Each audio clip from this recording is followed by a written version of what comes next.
Fala galera, tudo bem com vocês? Você sabe, quinta-feira à noite é o momento de entrar no ar Chave do Enem. E começamos o segundo bimestre desse ano, e o tempo passa correndo, parece que foi ontem que nós tivemos a nossa aula inaugural, com dicas de estudos, tivemos o nosso primeiro e segundo ciclo do primeiro bimestre. Aliás, todas as aulas estão salvas aqui no canal da Educação Adventista Brasil, você pode acessar em qualquer momento, quando você estiver estudando. Olha, professor, eu quero revisar, estou me preparando para o vestibular. Estou me preparando para treineiro, quero estudar mais para a prova.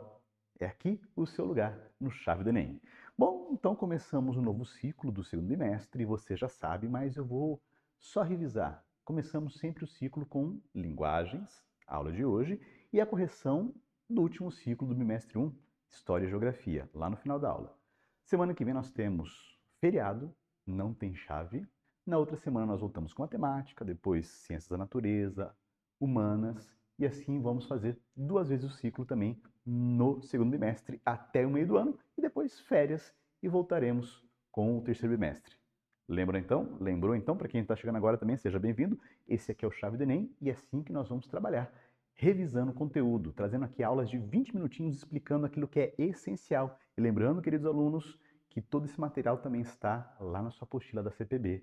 Você pode pegar a apostila hoje de língua portuguesa, literatura, estava esquecendo, hein? E língua inglesa e pode acompanhar. Lembrando que no comecinho da aula o professor até dá dica em qual módulo da apostila nós estamos trabalhando. Fechou então? Pegou a dica? Então, senta aí, pega água, pega pipoca, pega a sua apostila, material de anotação, desliga tudo que te atrapalha, porque está no ar Chave do Enem, linguagens. Vamos começar então com língua portuguesa. Daqui a pouco eu volto só para lembrar que nós temos correção. Então, até mais e rodou a vinheta.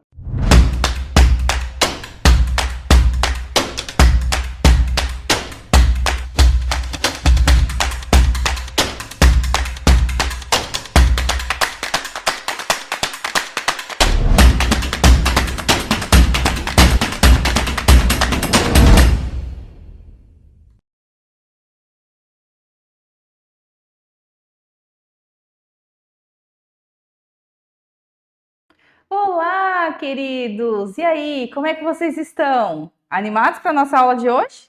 Então, vem com a gente aqui no Chave do Enem, porque hoje nós vamos aprender um assunto importantíssimo para vários aspectos aí do seu vestibular, do Enem e da sua vida também, por que não, né?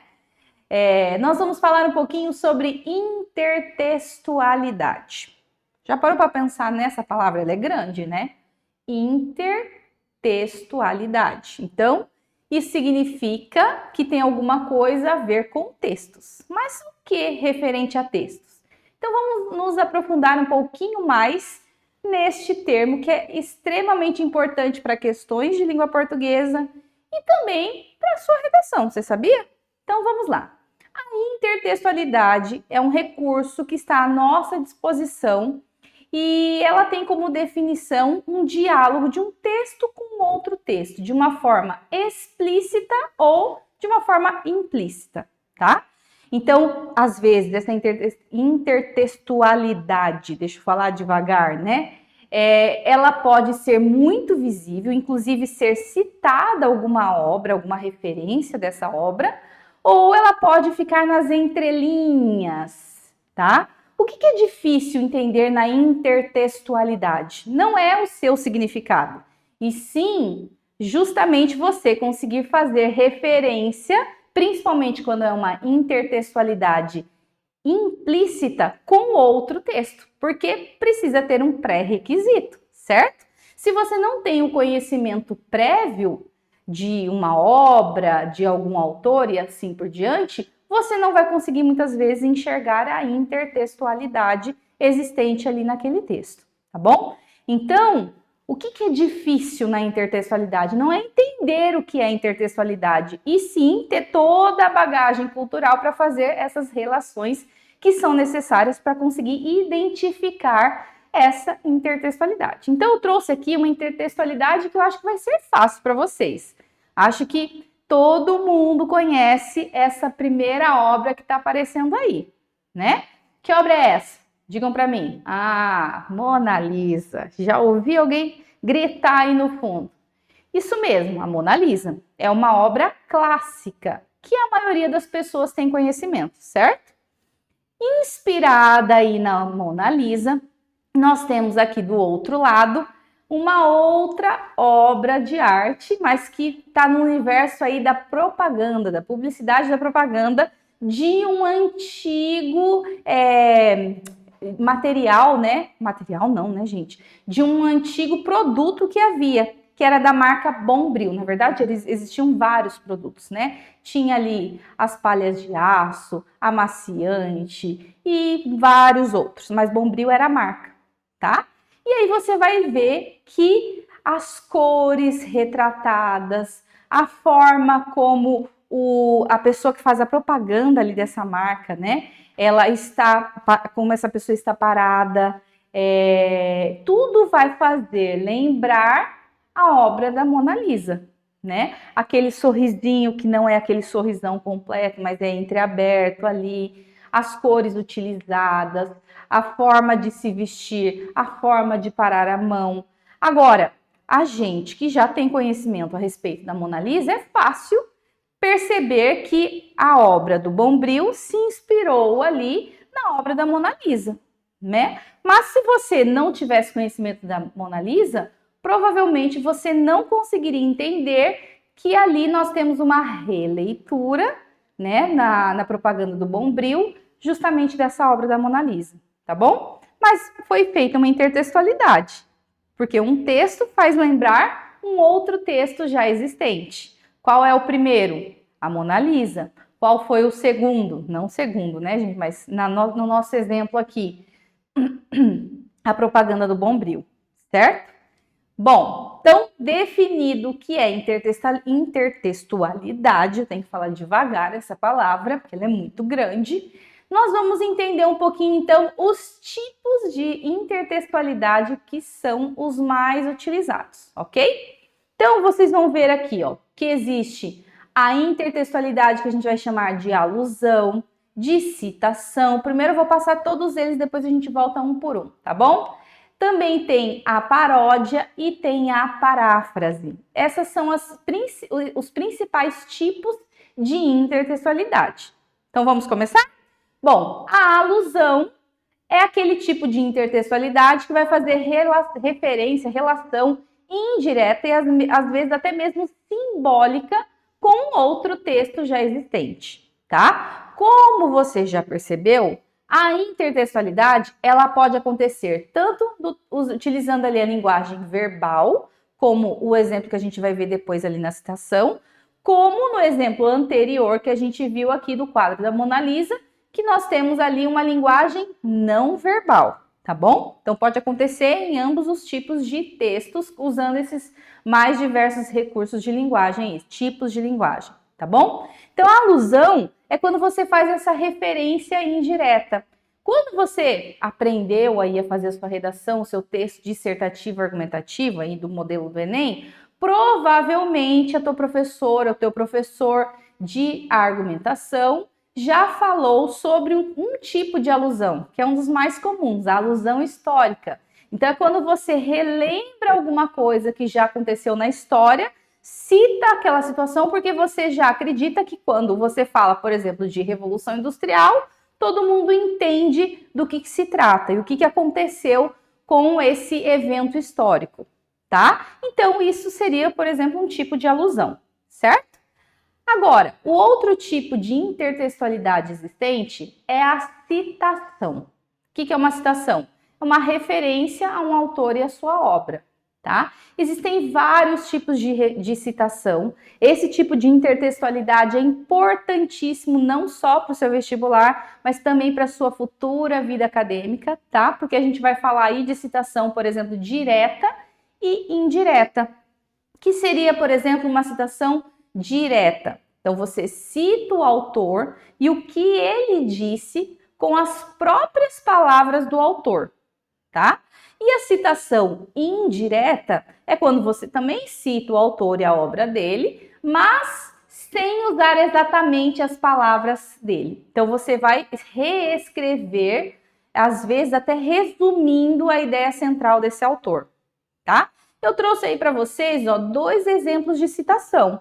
em 2 exemplos de um texto dissertativo argumentativo, porque já que a gente está aí no chave do Enem, vamos trazer um exemplo aí do Enem, tá bom? Então, olha só, vou ler aqui rapidinho esse primeiro parágrafo e eu quero que você tente falar aí para mim se aí existe uma citação direta ou uma citação indireta, ou seja, feita por meio de uma paráfrase, tá bom?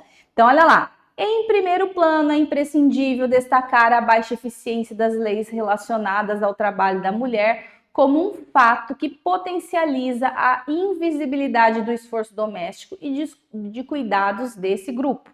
Nesse sentido, o escritor brasileiro Gilberto Dimenstein defende que a legislação brasileira funciona somente no papel e na prática é ineficiente.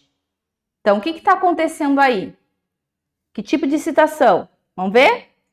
Isto mesmo. Aí a gente tem uma citação indireta. Por que é uma citação indireta? Porque eu falo que o Gilberto Dimenstein falou com as minhas próprias palavras e bem resumidamente. Então, eu faço uma paráfrase do que ele disse. Mas o autor e a obra, elas são citadas. Isso é importante, tá bom? Então, uma outra característica da citação indireta é que você cita o autor e a obra, mas o que você vai dizer, como é uma releitura, digamos assim, né? Uma paráfrase sua do que ele disse, não vai estar entre aspas, tá? Agora, olha o exemplo de baixo. Outro sim, aí de outro texto, tá, gente? Peguei esses textos aí de exemplos na internet. Outro sim, vale ressaltar de que maneira a negligência do Estado fomenta a marginalização das cuidadoras. A partir disso, o sociólogo polonês Zygmunt Bauman utiliza o termo instituição zumbi, entre aspas, tá vendo? Para simbolizar as entidades que não cumprem seu papel previamente estabelecido. Então, aqui a gente tem um exemplo de uma citação direta, porque eu citei o autor e eu usei exatamente as palavras que ele usa, percebam que está entre aspas, né? Ó, instituição zumbi. Eu poderia falar uma frase inteira dele, assim como ele falou. Sei lá, penso, não dele, né? Agora estou dando um outro exemplo. Penso, logo existo. Daí isso precisaria estar entre aspas, porque eu estou citando exatamente as palavras do autor, não do Bauman, tá? Bom, deu para entender então? Citação direta e citação indireta. Percebam que são intertextualidades que a gente usa muito na produção de textos, não só no Enem, mas nos textos acadêmicos, tá bom? Bom, aí nós chegamos num outro tipo de intertextualidade que é a paródia. Que seria a tal da paródia? Então, a paródia vai ser um texto que vai lembrar um outro texto, mas o seu principal objetivo é desconstruir de alguma forma a ideia original. Então, vai trazer traços da ideia original para fazer lembrar essa outra obra, mas vai trazer algum outro tipo de tom para isso. Então, ou um tom sarcástico, humorístico e até mesmo crítico, que é o que a gente vai perceber aí, ó, nesse exemplo artístico, né? Então, a gente tem uma releitura aí da obra da Mona Lisa. Olha lá a mãozinha, as cores já não são as mesmas, mas ela tá ali simbolizando, ó, a cultura predominante muitas vezes no nosso mundo contemporâneo ali dos fast foods, né? Então, ele tá trazendo a ideia original da Mona Lisa, o jeito que ela tá paradinha, né? Aquele sorriso entreaberto, mas aí ele já brinca com mais cores, já faz uma referência a alguma coisa mais cultural dos nossos dias. Então, ele está fazendo uma paródia da obra da Mona Lisa. A paródia também poderia ser por textos escritos, tá bom? E a paráfrase, que seria também um outro tipo de intertextualidade, que é a reescrita de algo que já foi produzido com diferentes palavras do original. É você dizer o que o outro disse, só que agora com as suas palavras. Eu trouxe de novo aí um exemplo de uma redação do Enem, ó. Segundo o filósofo Nietzsche, a arte existe para impedir que a realidade nos destrua. Então, quando ele diz ali, a arte existe para impedir que a realidade nos destrua, a gente tem a ideia do Nietzsche. mas a gente não tem exatamente as palavras do Nietzsche. Eu fiz uma paráfrase do que ele disse, tá? Então aí a gente tem esse outro tipo de intertextualidade. Beleza?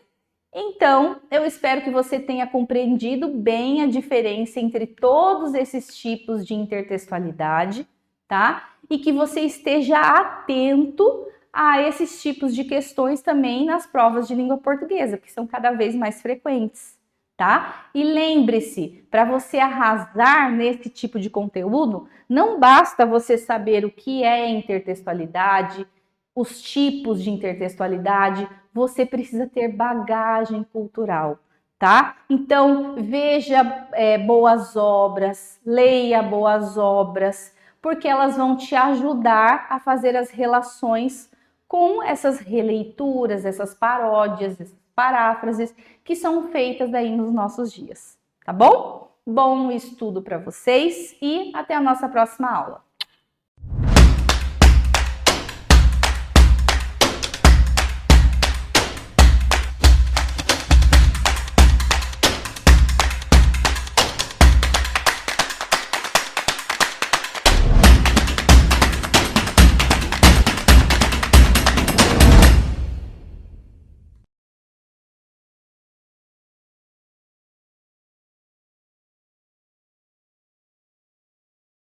Olá, galera! Que bom encontrar vocês aqui novamente. Estava com saudades, hein? Espero que você também tenha sentido falta aqui das suas aulas de literatura. Eu sei que vocês passaram aí pelos módulos, de acordo com a nossa apostila, né, de literatura, publicada pela CPB, mas estava com saudades. E hoje nós começamos, então, com o conteúdo do segundo bimestre. E seja bem-vindo, porque hoje nós temos Literatura Medieval, módulo 1. Vem comigo. Olha só, nós vamos ter que fazer uma viagem agora até a Idade Média, ok? E quando a gente vai até a Idade Média, nós temos ali um movimento literário chamado trovadorismo. Então, veja, nas aulas anteriores nós tivemos uma introdução à literatura. E agora nós começaremos com as escolas literárias. Lembrando que quando nós falamos de Idade Média, nós estamos falando da literatura de Portugal. Mesmo porque o Brasil ainda não havia sido descoberto. Então nós estamos falando aí de século XII, beleza? Século XII. Então, 1189 ou 1198. Por que a gente não tem assim uma data exata? Porque nós estamos falando de Idade Média, e muitos documentos se perderam até chegar, né, ao momento ali de estudo, até os nossos dias, ok? Então, nós não temos, assim, uma data precisa. Bom, então vamos voltar aqui, vamos falar de trovadorismo.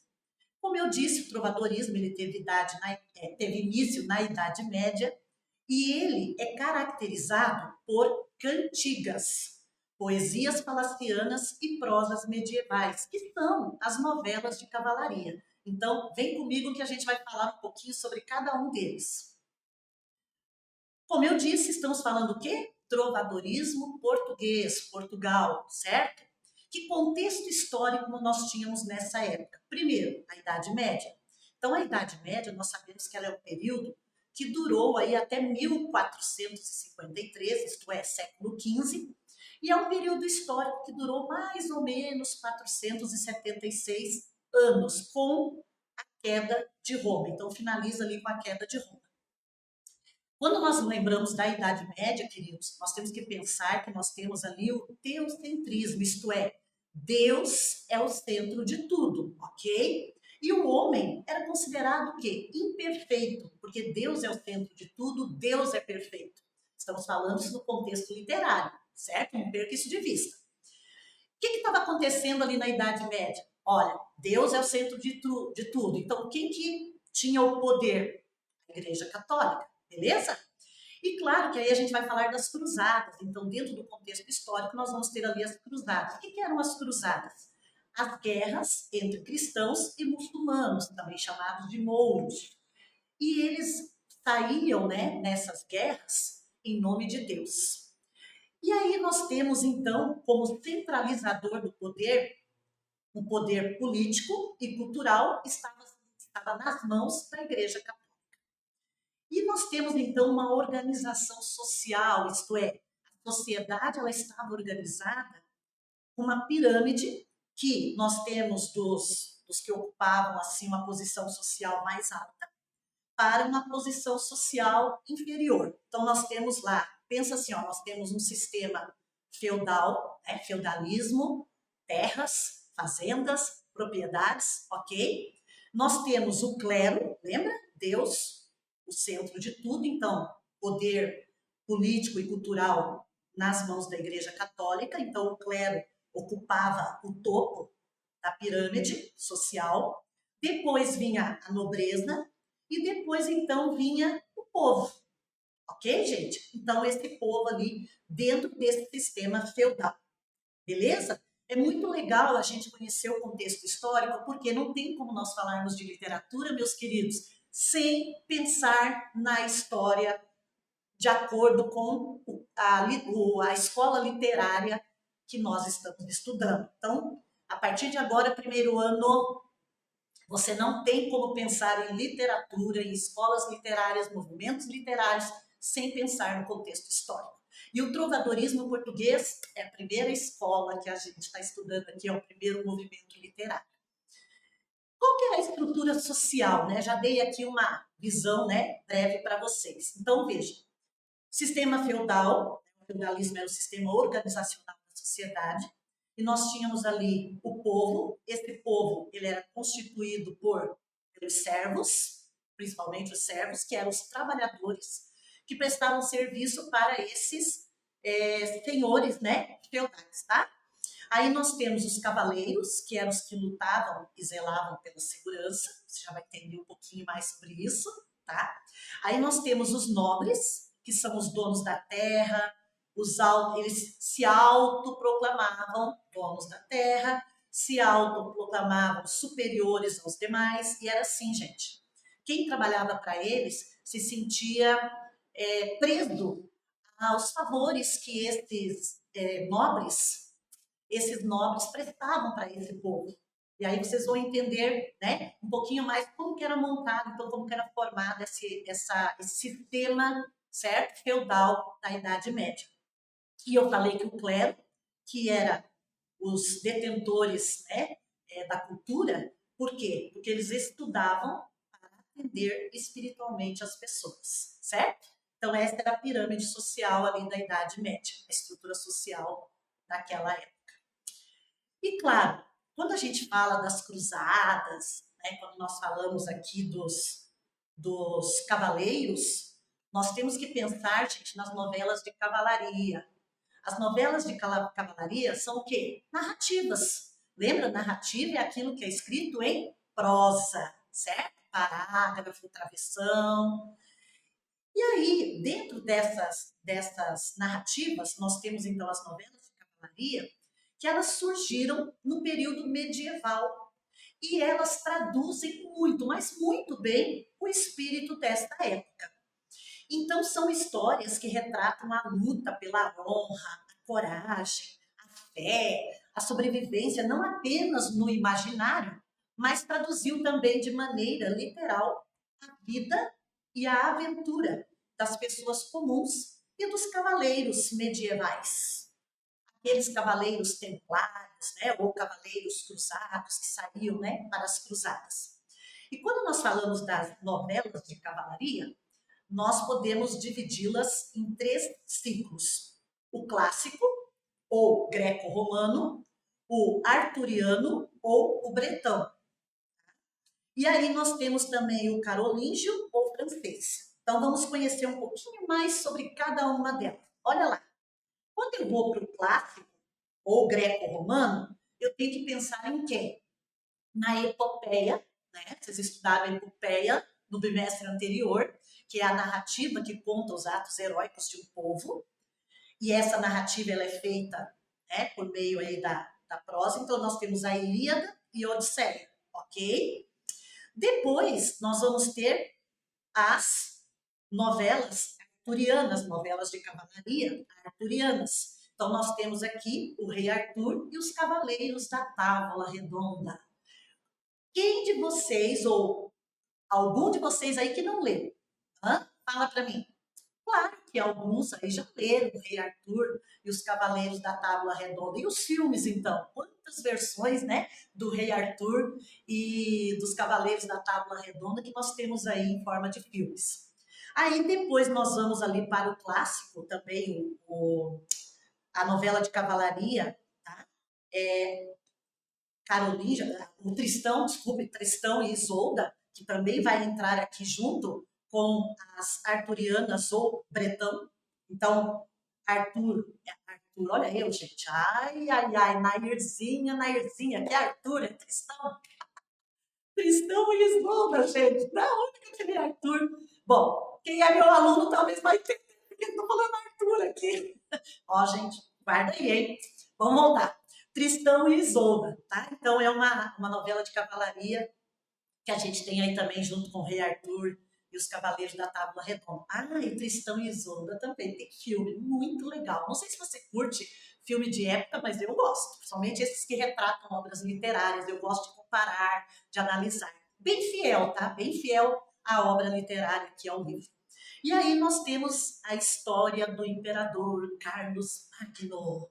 Oh, então a gente entra aqui nas novelas, né? Carolíngio, novelas de cavalaria Carolíngio. Carolíngio se refere a Carlos Magno. Combinado? Ficou aí então uma pincelada para você. Sugiro a leitura, hein? Quem não leu Ilíada e Odisseia, lembrando que Odisseia é uma continuidade de Ilíada, certo? Escritas aí por Homero e vai narrar para a gente, né, a história, né, do povo grego, certo? As conquistas. Bom, saímos então dessa parte das narrativas e agora a gente entra nas cantigas. Gente, cantigas cai muito, muito em vestibular, tá? Faz tempinho que não cai trovadorismo no Enem, assim com esse termo trovadorismo, mas eles trazem sempre músicas que estão relacionadas com o trovadorismo. E vocês já vão entender por quê quando vocês conhecerem aqui. Então, ó, tá comigo aí? Tá ligadinho? Vem comigo que a gente agora vai ouvir muito sobre cantigas. Gosta de música? Pois é, quando a gente fala das cantigas, né, as cantigas que apresentavam-se ali no trovadorismo, elas são diferentes, tá, gente, dos nossos dias, mas tem muita coisa a ver, tá bom? Então, vamos lá. Essas cantigas, elas apresentavam declarações amorosas, declarações de saudades do amado, declarações de caráter de censura e crítica aos elementos que formavam a sociedade medieval. E essas cantigas, elas estão divididas em dois tipos, líricas e satíricas. Então vamos lá para as líricas? Ah, não posso falar antes das líricas sem falar dessa cantiga aqui. Gente, Cantiga da Ribeirinha. Essa cantiga, primeira coisa, vocês vão estranhar a linguagem, tá? Por quê? Nós estamos falando de Portugal, séculos XII até o século XV. E a gente tem aqui uma linha. Lembre-se que Portugal, nesse período, ele estava ainda num processo de formação, tá? Não vou entrar aqui em detalhes sobre o contexto histórico, né, de Portugal no processo de formação, mas assim, qual era a língua que predominava ali naquele momento? Era o galego-português. E aí vocês vão ver que é uma mistura assim de português com francês, tá? É uma linguagem bem, né, bem arcaica. Então eu tenho aqui na linguagem da época, certo? E aí a gente vai ter também, né, uma tradução. Então nós temos aqui, ó, nós temos Cantiga da Ribeirinha. Por que Cantiga da Ribeirinha? Porque é uma homenagem a uma senhora que tinha por sobrenome Ribeiro. E aí então ficou Cantiga da Ribeirinha. No mundo não me sei parelha, mentre me for como me vai. Caja moiro, voz e ai, minha senhor branca e vermelha. Queredes que vos retraia quando vos eu vi em saia? Mal dia me levantei, que vos em tom não vi feia. E minha senhor, desde aquele, me foi a mim muito mal, e vós, filha de Dom Pai, Muniz, e bem vos semelha, da ver eu por vós garvaia. Pois eu, minha senhor, da pai, nunca de vós ouve, nem ei, velha eua como correia. Então vejam, gente, olha que linguagem, até para mim, né, que trabalho aí com literatura, com língua portuguesa, gente, é complicado. Aí nós temos aqui a tradução de algumas expressões que aparecem, tá? Na versão original. Então, não me sei parelha, não conheço ninguém igual a mim. Mentre, enquanto, né? Então pode ser enquanto, cá ou pois. Branca e vermelha é a cor branca da pele, gente. É, né? Ali a gente tem também retraia. Retraia significa pinte, retrate, descreva, tá? Ensaia, sem manto. E que equivale a pois, o 10 equivale a verde, o semelha parece, aí palavra semelhante, tá? Parecido. Daver eu por vós, receber por seu intermédio. Garvaia, manto luxuoso, provavelmente vermelho, usado pela nobreza. E alfaia, presente, e aí nós temos, né,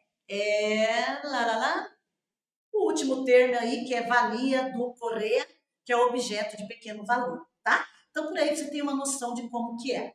Bom, quando nós falamos das cantigas líricas, nós temos a primeira delas. Então, veja, as cantigas líricas vão se dividir em duas. Tá enrolado o negócio aqui hoje, né? Se dividir em duas. Então, eu tenho cantigas de amor. As cantigas de amor, a gente tem que pensar assim, onde que elas eram apresentadas, as cantigas. É importante falar isso aqui para vocês. Elas eram apresentadas nos palácios, gente.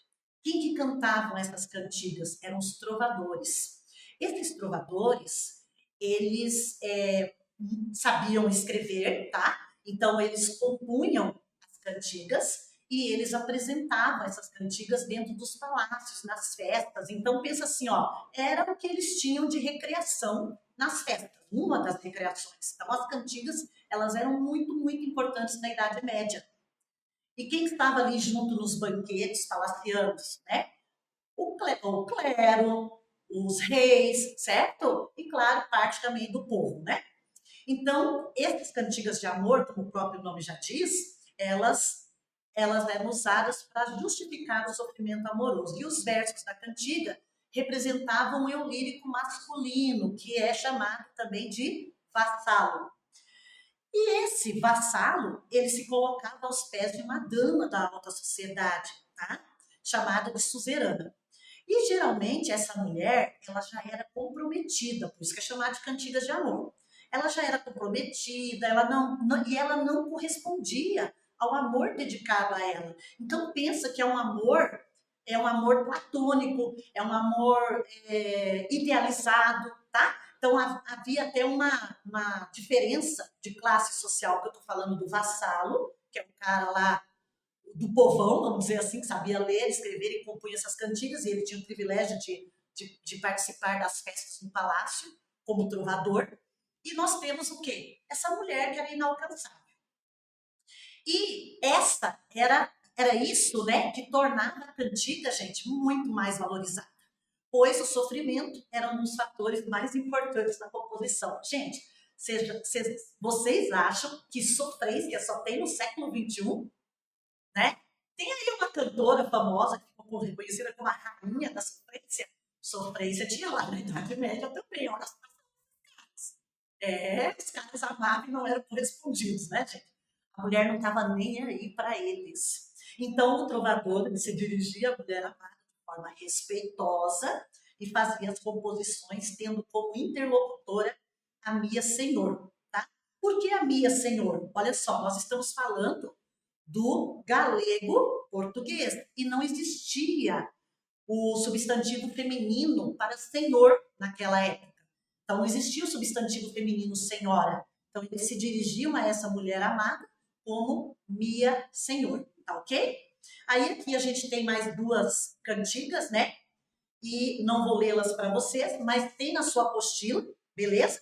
Tirei essas duas imagens aqui da sua apostila. Está ali na página 65, certo, gente?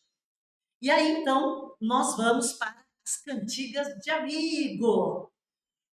As cantigas de amigo, elas também são de autoria masculina, isto é, a gente tem um eu lírico, nas cantigas de amor, desculpa, a gente tem um eu lírico masculino. Quem que é o eu lírico? É o cara que fala na cantiga, né? A voz de quem fala na cantiga. E aqui nas cantigas de amigo, nós temos também uma autoria masculina, mas só que agora, gente, quem aparece falando na cantiga de amigo é um eu lírico feminino.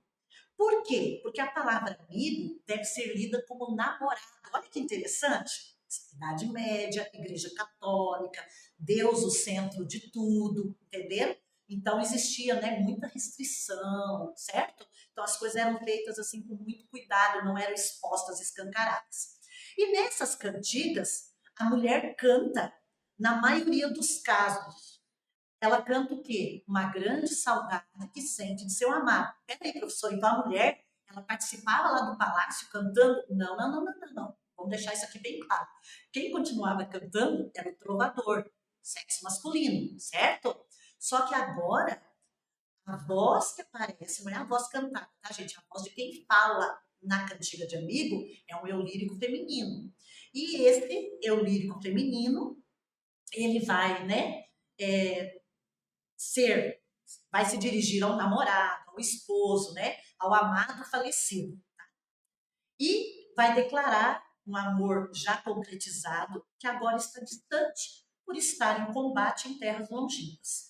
Então, o ambiente retratado não é mais o das cortes palacianas, mas o das pessoas comuns, porque antes, lembra que eu falei?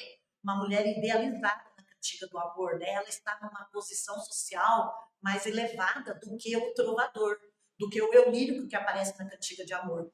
E agora, na cantiga de amigo, eu vou ter não mais as cortes palacianas retratadas na canção, porque agora a gente está falando dessa mulher que se dirige ao ser amado dela, que é já um amor concretizado, isto é, já é um namorado, já é um esposo, ou alguém, né, que ela amou e faleceu, tá? E aí, nós vamos, então, pensar o que agora? O plebe. Quem que é a plebe? As pessoas mais comuns é a plebe, que são os camponeses do período medieval. Está lá na sua apostila, página 67. Então, eu tenho aqui, vocês vão ver, né, que repete muito algumas palavras, essa é uma característica das cantigas de amigo. Ai flores do verde pino. Se sabedes novas do meu amigo, então vejam, o eu lírico aqui se dirige a quem? A natureza, né? A gente sabe que pino é pinheiro, tá? Né? A natureza para saber. Você tem informações do meu amigo, Esther? Você tem informações do meu namorado? Você tem informações do meu esposo? Você tem informações daquela pessoa que eu amava, que morreu? Tá ok, gente? E aí repete, ai Deus, eu é, ai Deus, eu é. Então a gente vai ter um refrão que ele repete aí algumas palavras. Essa é uma característica, né? Duas características da cantiga de amigo. Primeiro, aparecer a palavra amigo. E segundo, né, essas repetições aí de algumas palavras do refrão, tá? Aí, a gente falou também que dentro das cantigas, nós temos as cantigas satíricas. Essas cantigas satíricas, elas tinham como objetivo, gente, criticar, ironizar e satirizar pessoas e situações do cotidiano. E elas estão divididas em cantigas de escárnio e de maldizer. Tá?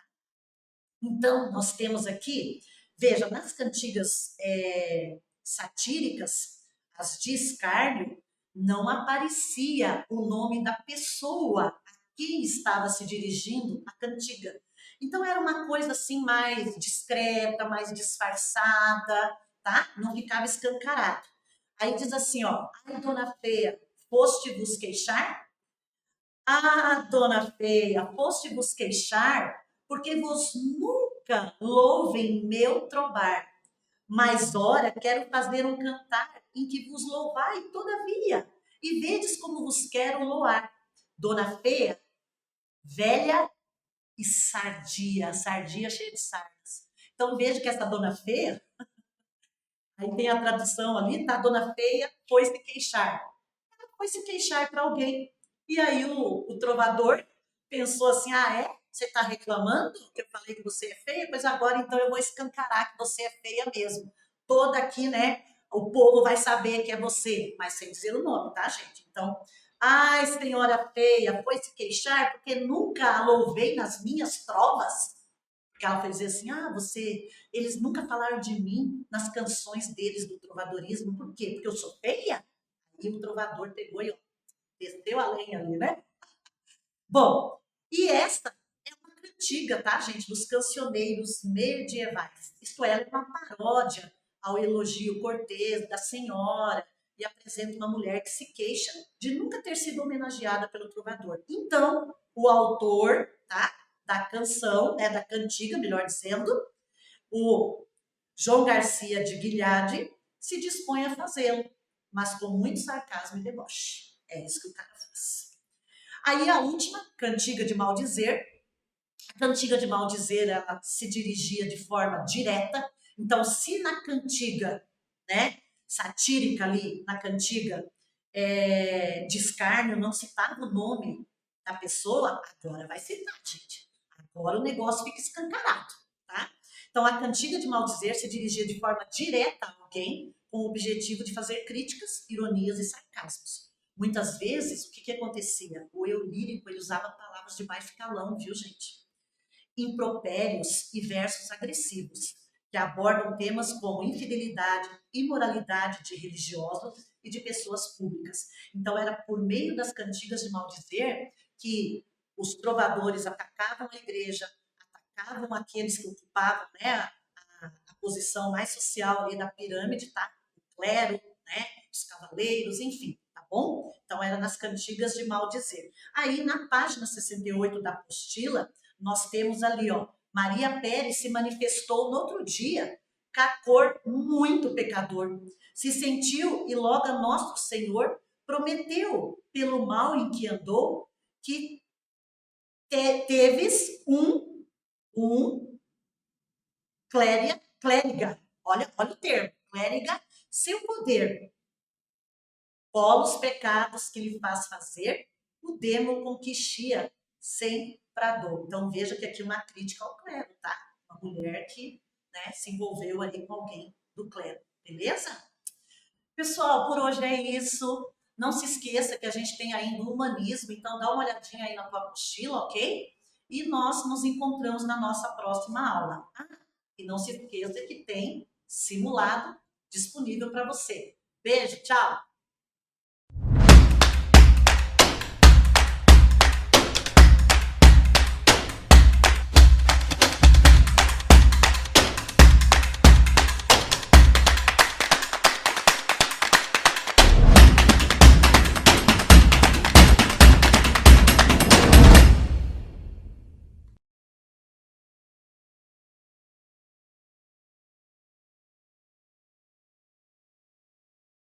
Hey everyone, welcome! Chave do Enem, língua inglesa, here's Miss Vivi. E vou ajudá-lo hoje, então, a desvendar mais segredos sobre a prova de inglês dentro das provas do Enem e vestibulares. Para quem já me conhece, estudamos então no capítulo anterior algumas dicas de leitura e também gramáticas essenciais para sua prova de vestibular. E hoje vamos continuar nessa pegada.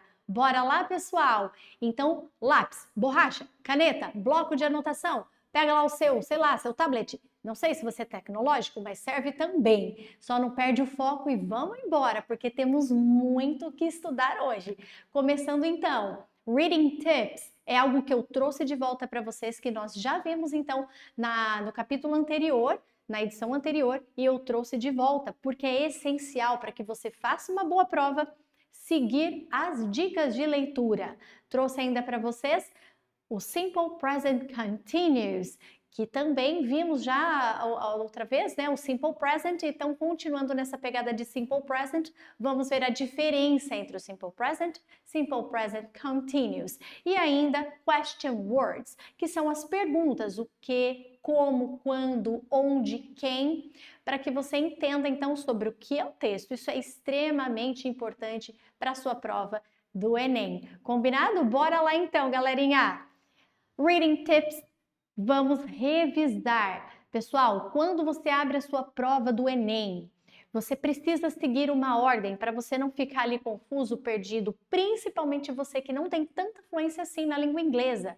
Se você seguir essa técnica, você vai ter Ó, assertividade em responder as questões. Então, pessoal, a primeira coisa que você deve fazer quando abre a prova do Enem é fazer uma pré-leitura. Seja do Enem ou qualquer vestibular, faça uma pré-leitura. Essa pré-leitura você vai observar se tem fotos, imagens, se tem um título, né? E também a fonte, para que você já tenha uma ideia de qual pelo menos é o gênero textual e o provável assunto daquele texto. Seguindo, então, você também vai fazer o skimming. Isso, para quem me conhece já sabe, eu sempre falo do skimming e do scanning.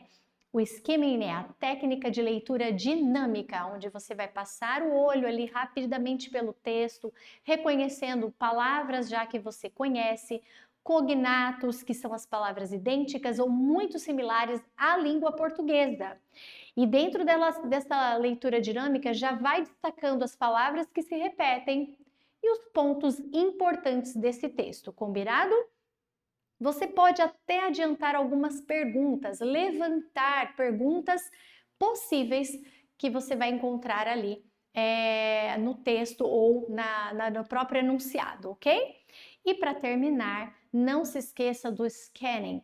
Fez o skimming? Leu o enunciado? Agora é o momento de pegar as palavras-chave desse enunciado, voltar para o texto já sabendo aonde provavelmente está aquela resposta. E aí você vai fazer o scanning, que é a leitura mais detalhada, mais cuidadosa, para ter certeza que você encontrou a resposta, ok?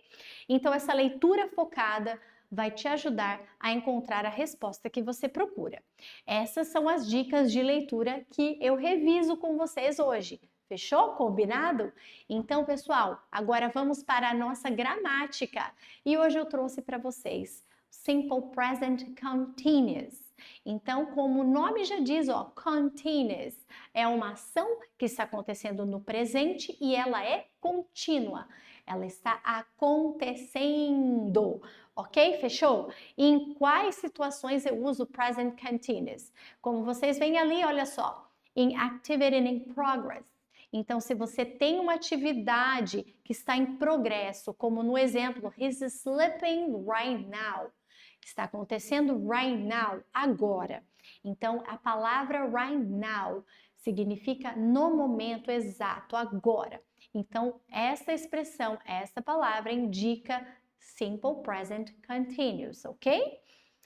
Ou então, pessoal, a outra situação em que você vai encontrar o Present Continuous é em Temporary Situations. Ou seja, olha lá, she's staying with her friends while her parents are away.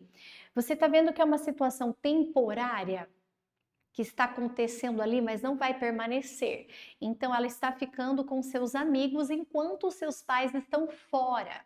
Então, a gente vê ali, ó, duas situações diferentes e a palavra while, ela é extremamente importante, porque isso indica que algo está acontecendo enquanto no mesmo momento uma outra situação está juntamente acontecendo com ela. Então, são duas situações ao mesmo tempo acontecendo e elas são contínuas.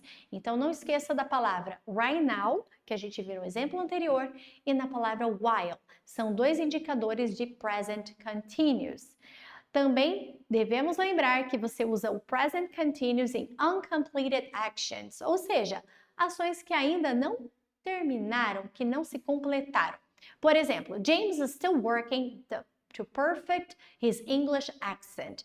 To perfect his English accent. Então, ele ainda está trabalhando para aperfeiçoar o seu inglês, ou sua pronúncia, né?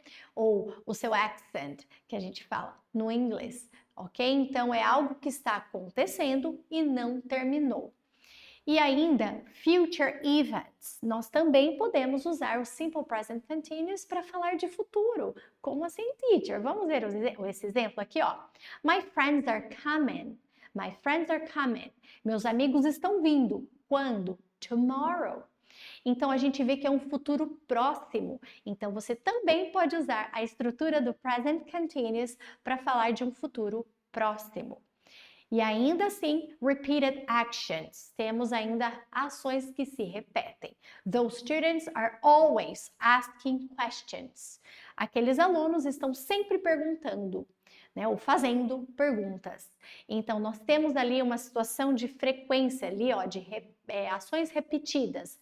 Always. Always é um frequency adverb. E ele também foi usado para indicar um present continuous, embora nós vemos o always muito ligado, relacionado com o simple present. Então, deu para entender quais são ali as 5 situações em que usamos o simple present continuous. Activity in progress, temporary situations, uncompleted actions, future actions and repeated actions, ok? E agora vamos entender um pouquinho mais da estrutura. Como eu formo o present continuous? Para você, então, formar o present continuous, é importante lembrar do verbo to be. É isso aí, verbo to be, de novo, teacher, yes. Então, o verbo to be faz parte da estrutura do present continuous. Então, se eu quero dizer que eu estou estudando English now, estou estudando inglês agora, eu preciso do estou, do verbo to be, I am. Olha o que aconteceu com o verbo principal, o verbo study. Eu acrescento o gerúndio, ing. Então, para que você tenha uma ação em continuidade, você precisa acrescentar no verbo principal a forma gerúndio, ou seja, ing, ok? E não se esqueça do verbo to be. You are drinking orange juice. You are, olha o verbo to be, você está. Drink é o verbo beber. Quando eu acrescento ing, drinking, bebendo orange juice, suco de laranja. Para as pessoas de he, she, it, eu uso o verbo is. Então, ele está, ela está, está. E aí eu uso o verbo have, que ali no caso virou having. Having lunch. Having lunch, tradução almoçando, ela está almoçando. E aí, mais para frente, eu também quero passar para vocês algumas exceções e algumas situações aonde você vai usar o verbo i, né? Todo verbo que termina em i, tira e acrescenta o ing. Vamos ver isso daqui a pouquinho com mais detalhes. We are, nós estamos, olha lá o verbo to be, we are exercising. Olha o verbo exercise, de se exercitar. So we are exercising at the park. You are making a lot of noise. Você está fazendo muito barulho. Mais uma vez o verbo make, exercise, have. Os 3 verbos que terminam em e.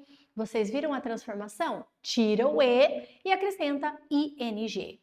They are having lunch at the moment. Eles estão almoçando no momento. Então, as expressões now, right now, at the moment, são expressões que indicam uma ação que está acontecendo no presente momento e ela é contínua. Ok? Fechou? Deu para entender a estrutura? Verbo to be mais o verbo principal, acrescentando o gerúndio, ing.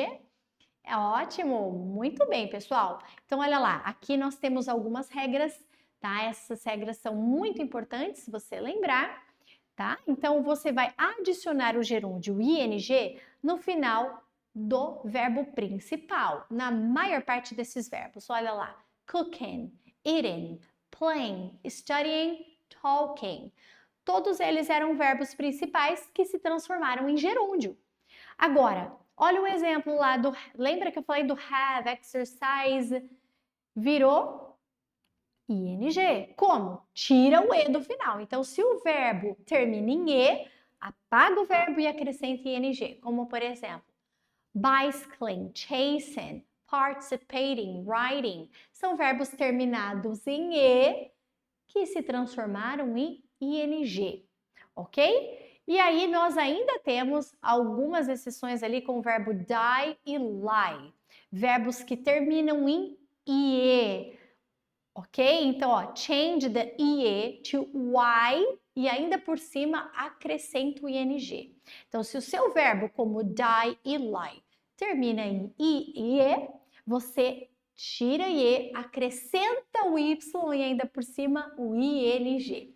Ok, são regras, tudo bem.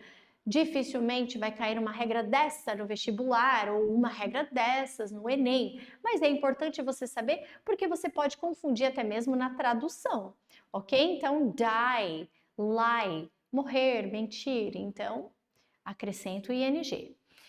E double the consonant and add ing if the verb has one syllable and ends in a vowel and a consonant.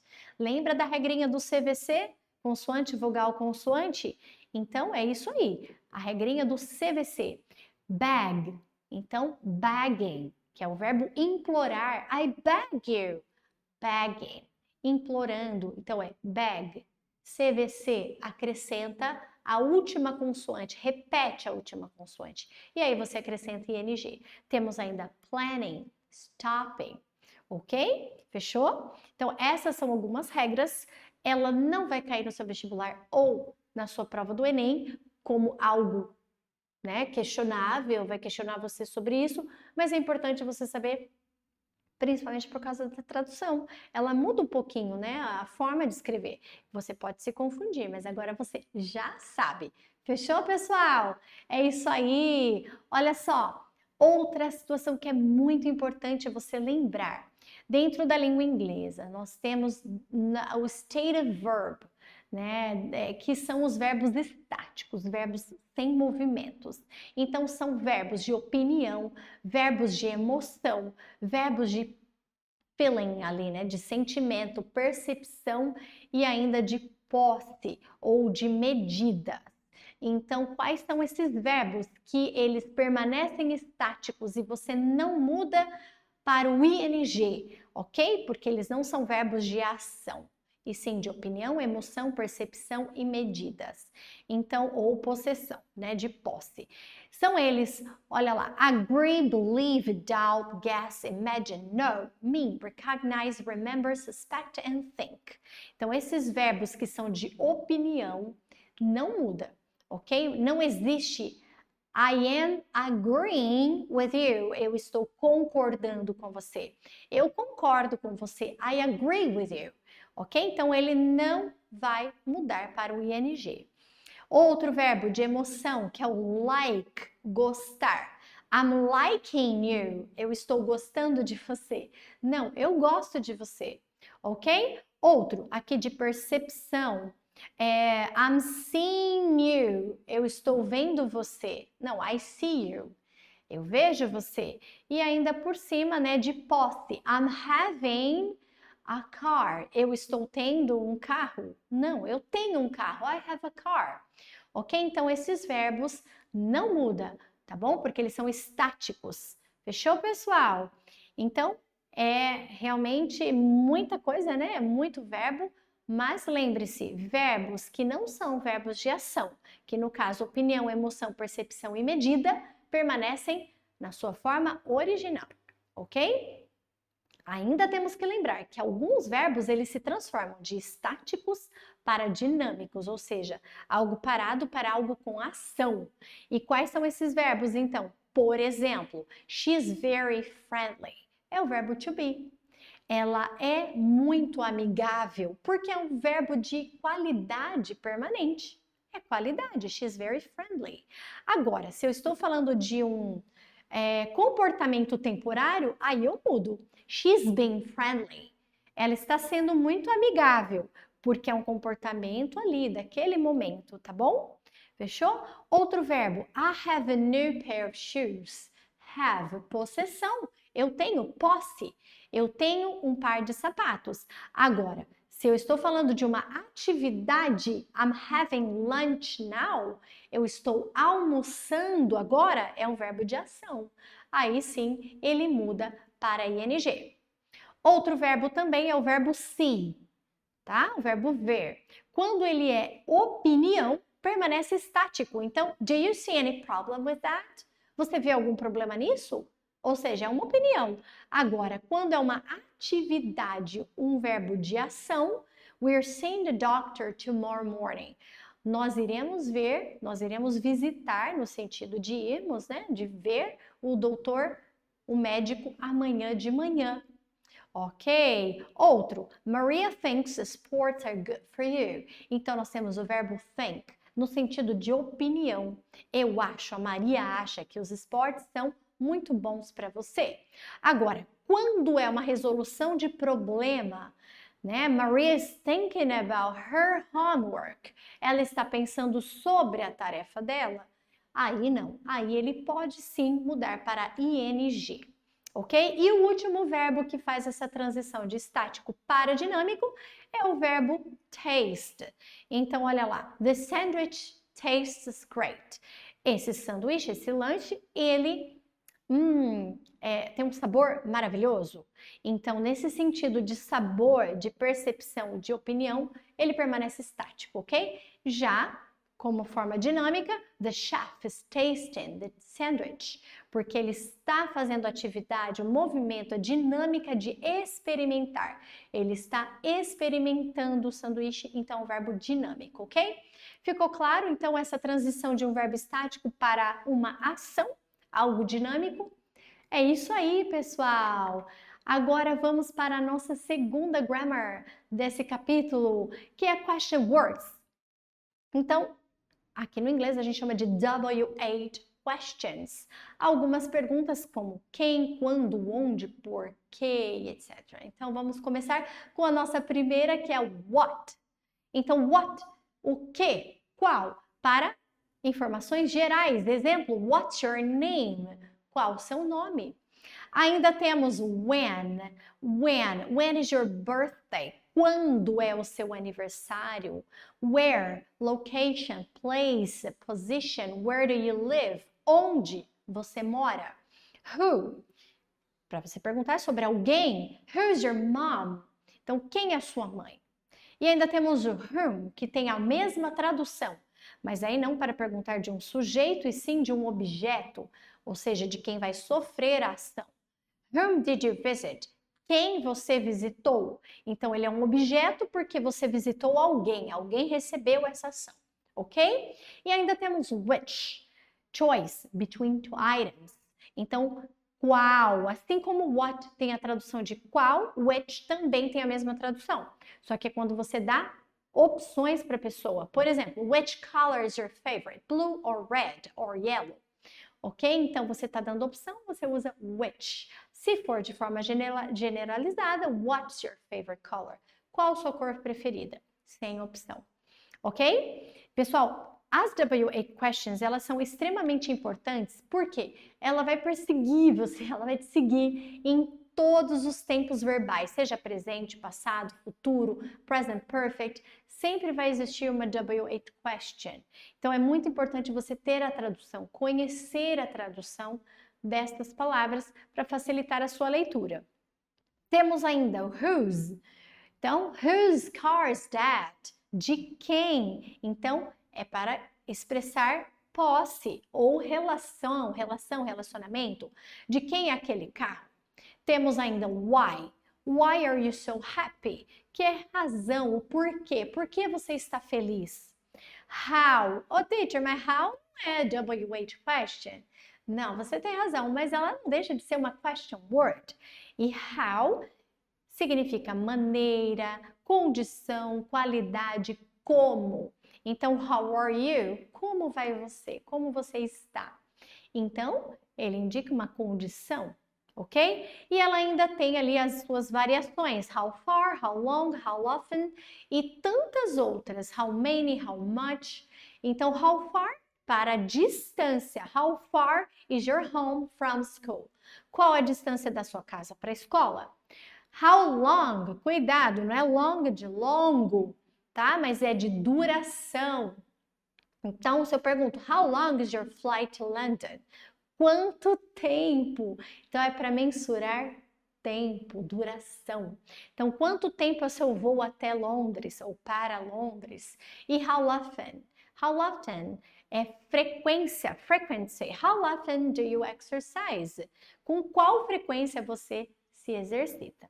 Ok? Essas são algumas das questions words. Revisa, estude essas questions words para que você entenda, de repente, até mesmo a pergunta do enunciado, se ela vier em inglês, ok? As questions words também são muito vistas nos headlines ou nos títulos dos textos que você vai ler. Então é muito importante, principalmente quando é texto jornalístico, ok? Então chegando agora ao fim, vamos ver aonde eu encaixo a minha question word dentro das perguntas.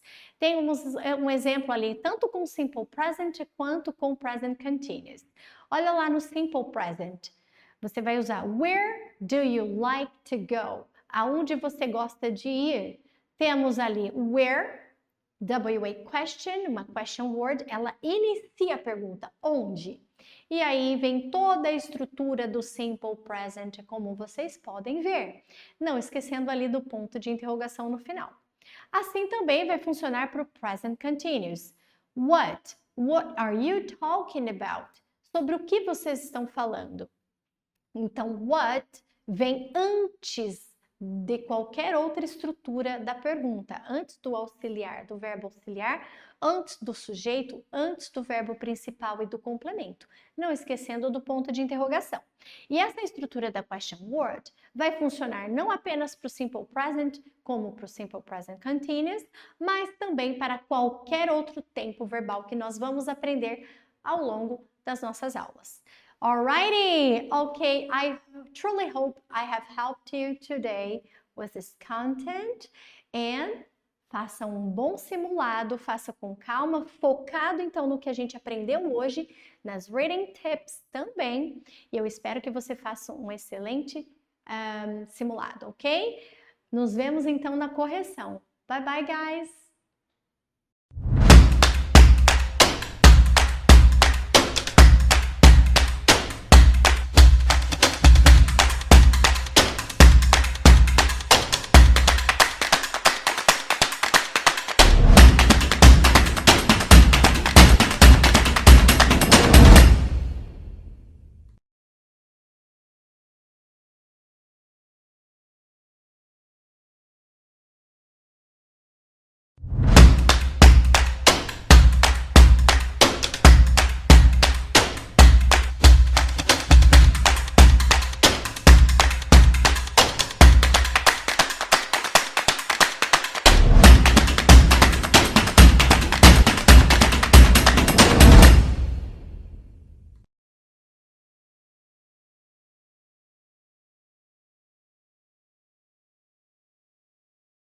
Tem aqui um mapa do estado de São Paulo, né, Minas Gerais ali, pousado do Rio Quente, né, acho que, se não me engano, é Goiás.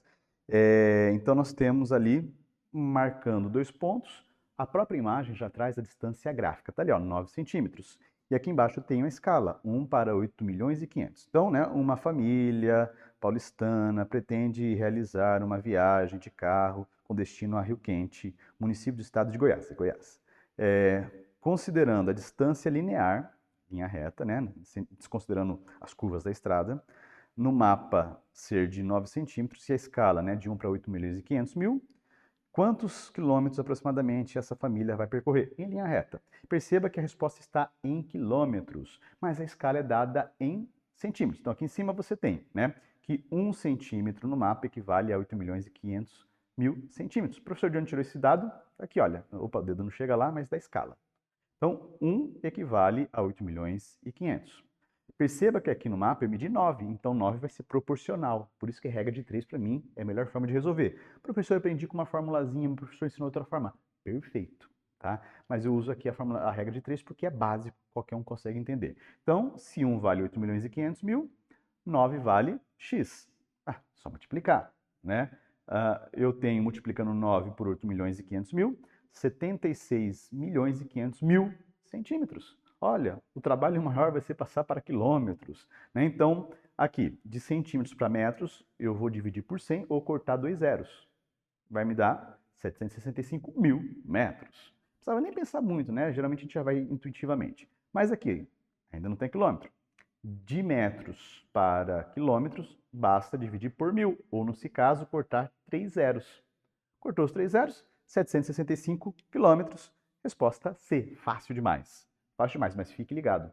A pegadinha geralmente é saber transformar de uma unidade para outra. Conversão, tá? Então, estude sempre isso. Questão 3. Tem 2 definições aqui. Primeira definição, distância linear ou angular medida ao norte e ao sul do Equador numa esfera elipsoide. Opa! De norte a sul, o que eu meço? Norte e sul é latitude. Tem latitude aqui? Tem. Só tem uma, inclusive. Perceba. Professor, eu não lembrava que era planta.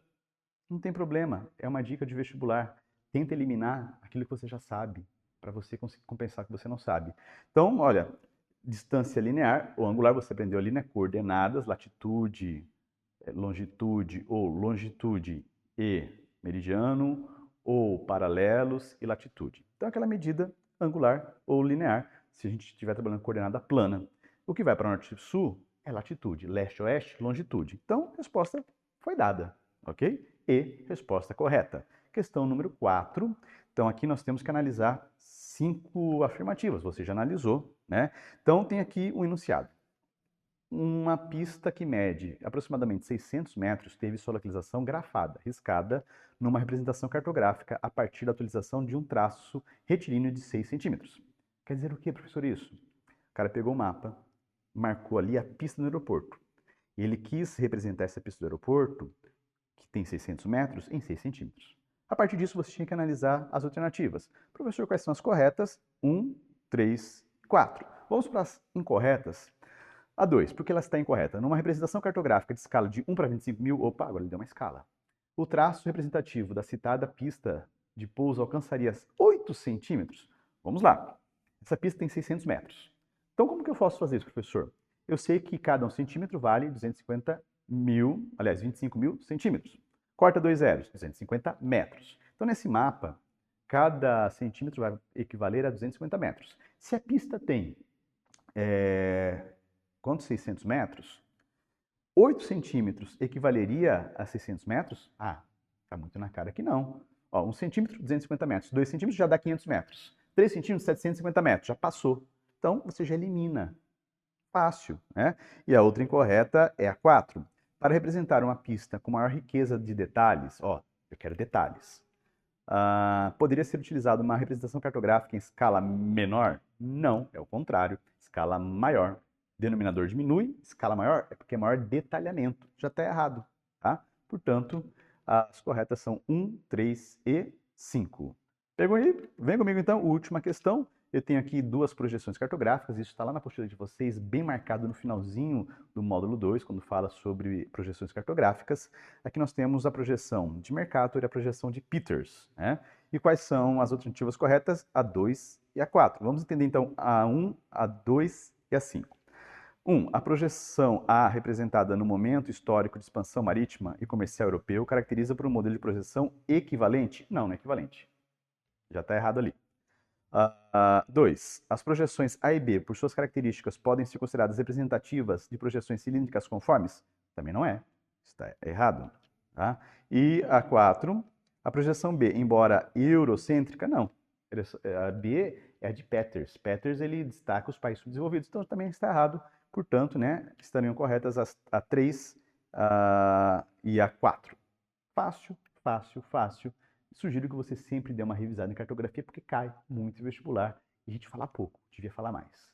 Fechou então? Primeiro ano, nos vemos na próxima. Até mais. E não sai daí, porque depois de mim tem história. E aí, galerinha, beleza? Vamos agora começar com a resolução dos exercícios. Primeiro ano aí, História Grécia. Vamos para a primeira aqui. No último século de sua existência como Estado independente, Atenas se empenhou em 2 grandes guerras, tá? Guerra pérsicas, né, contra a Pérsia, né, também é conhecida como Guerras Médicas, e conhecida também como Italia, Guerras Médicas, e a guerra contra Esparta, conhecida como Guerra do Peloponeso. Então, o conflito entre Atenas e Esparta, tá? Também conhecido como Guerra do Peloponeso. É correto afirmar que, vamos para a questão certa, provocou, então, o enfraquecimento dos gregos e possibilitou o domínio da Macedônia. Então, o que aconteceu? A Macedônia ficava no norte ali, né? Então, as duas entraram numa guerra civil, foi uma guerra civil, né, entre Atenas e Esparta. Eles se enfraqueceram, os macedônicos sentiram o momento e acabaram tomando a região, tá? Então, a alternativa correta é a D, certo? E aí tu vai ter o Filipe II da Macedônia, depois o Alexandre o Grande, que aí nós vamos entrar no período helenístico que nós falamos lá na aula, beleza? Vamos para a segunda, então. A história da Grécia Antiga se dividiu principalmente em 3 grandes períodos: o homérico, o arcaico e o clássico. Lembra que tu tem o pré-homérico e tu tem o helenístico. Até coloquei essa questão de propósito, para vocês verem que tem alguns lugares que não usam essa divisão, tá? Considerando as características desses períodos, assinale a afirmação verdadeira, tá? Então vamos já para certo, tá? Então o período arcaico foi um período de rápidas mudanças econômicas e de perturbações políticas. A crescente escassez de terra forçou muitos gregos a imigrarem, né, saírem, né, se espalharem e procurar novos lares em regiões inabitadas. Consequentemente, fundaram-se novas colônias. Beleza? Então é a D. Vamos para E? Bom, para E não, vamos para 3, tá? A Grécia Antiga organizava-se por meio de cidades-estados, conhecidas como polis, tá? A palavra grega que significa as cidades independentes, e que atingiam um grande desenvolvimento econômico e cultural. Embora existissem alguns elementos que integravam suas populações, podemos afirmar que as polis, tá? Vamos para a questão certa, tá? A questão certa é a E também. Tinha uma base religiosa comum, falavam a mesma língua, apesar de ter alguns dialetos diferentes, né? E participavam também dos Jogos Olímpicos, né? Essa questão aqui, e eles paravam tudo para fazer, né, os Jogos Olímpicos. Então cada cidade tinha os seus representantes. Vamos para 4, Aristóteles, tá? Um dos filósofos, ao descrever a democracia ateniense, afirmou que, vamos lá, em relação à democracia existente em Atenas, a Grécia, na Grécia, no caso, né, na Grécia, é correto afirmar que era uma democracia direta ou participativa. Lembra que o cidadão ele tinha que ir para a ágora e era ali que ele participava. Então tu não tinha um representante, quem era cidadão tinha que ir lá e debater, tá? Vamos para 5. Aqui, ó, nós temos aí o pessoal da história da arte, aí, os amiguinhos aí da história da arte, aí, nossos colegas aí. Nós temos aqui 3 tipos de colunas, né? E aí, como que a gente sabe o que era uma coluna e outra coluna? Né? Tem a ver com a coluna em si, mas também com o capitel lá em cima, né? O capital, então, aqui nós vamos ter um capitel dórico, depois nós vamos ter um capitel jônico, ou jônio, e nós vamos ter um capitel coríntio, tá? Então, qual que seria a alternativa correta? A alternativa correta é a A, dório, jônio e coríntio. Beleza? Ficamos por aqui, espero que vocês tenham ido muito bem, espero que vocês tenham estudado, tá? E vale lembrar, façam as atividades, porque depois, no final das contas, vai valer a pena. Valeu, gurizada, um grande abraço, ficamos por aqui.